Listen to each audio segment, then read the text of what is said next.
How's it going, everybody? Andre here from liveholy.org, and today I'm going to be talking a little bit about what is the soul. I'm going to talk about the soul, its function, and why it works the way it does.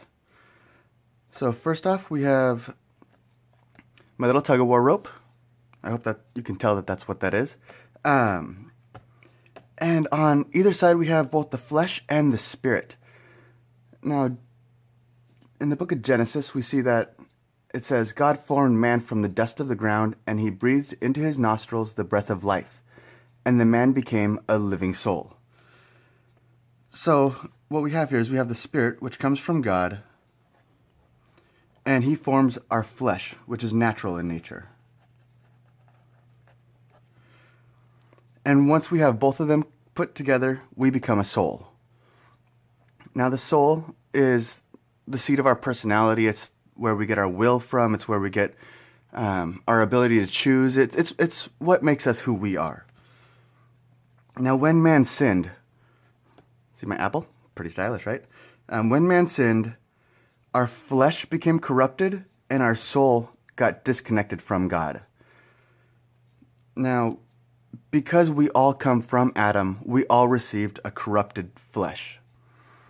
And that basically means that none of us have the ability to connect with God on our own apart from him.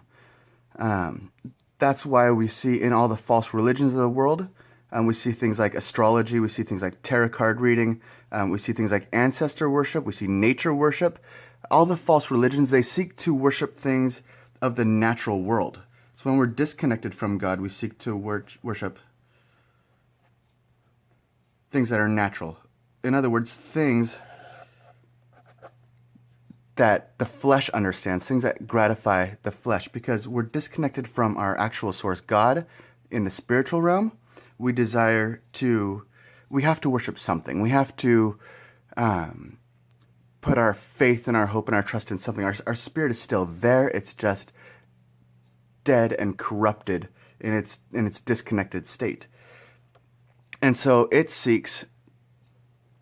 takes subservience underneath the flesh. And once the flesh takes over, it desires to worship things that it sees around it.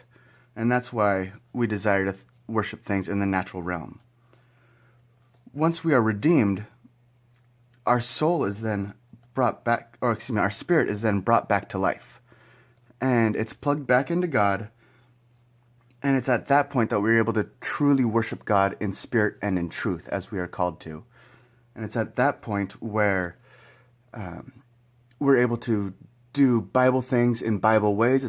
That's when we're able to keep God's laws. That's when we're able to keep God's commandments. That's when we begin to desire to do the things that God has commanded us to do.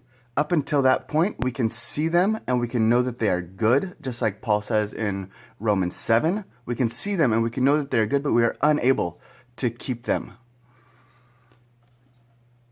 Now, even though once we're redeemed, our spirit is brought back to life, our flesh is not yet redeemed.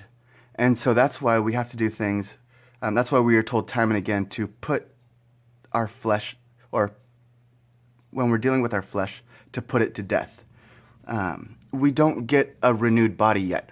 We don't get that until we see Christ, until we get the new heavens and the new earth. It's at that point that we will get the fullness of our redemption of our body.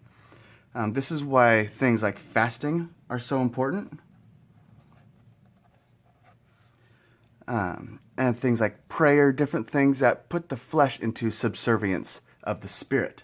So when we're in sin, the flesh is superior to the spirit because the spirit is disconnected from God.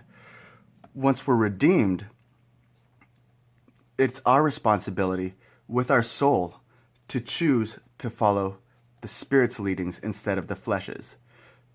So we want to do things that weaken the flesh and strengthen the spirit and get us closer to God. And it's in that process that we are able to live out our righteousness and our holiness.